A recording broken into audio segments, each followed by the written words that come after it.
in last year, as you guys know, she was diagnosed with stage 3 breast cancer. We had her UE first and didn't like the service, so changed her to KPH.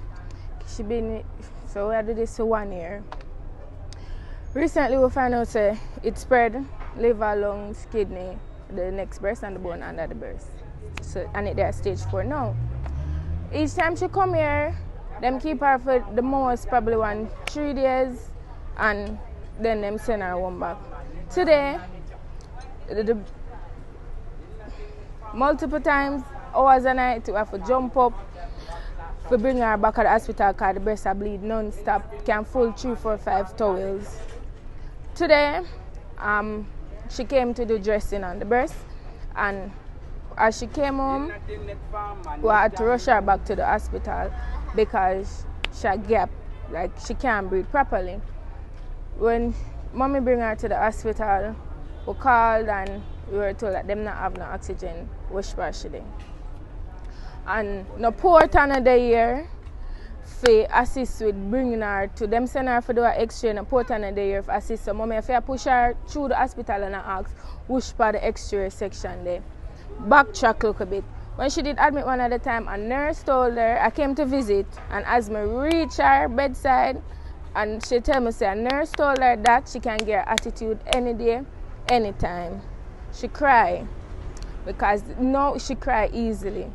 It's the neglect. It's the neglect. It's the constant neglect. Yeah. I think them write her off because of the stage where it reach and the fact that it spread. I think them write her off, so them just do what them want to do, basically. Them write her off. Them man of God, them can't say she done for. She not done for because me and my sister's a fighter. At the same time, it's the constant neglect. It's the way how the persons are addressing her, making her not feel with less than a person. She's a human being. She's somebody's child. She's somebody's sister. She's somebody's aunt. She's somebody's mother. At the end of the day, when you come to someone's bedside, you can't address them as if they are nothing.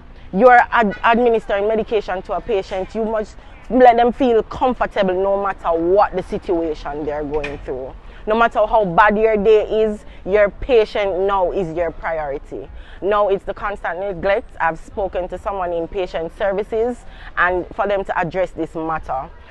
I need to speak to Renisha as well, but seeing that the condition she's in, we can't even get a proper sentence out of her. We need to address these personnel, these doctors, these nurses, these porters. This is a hospital and it's being run like a patty shop.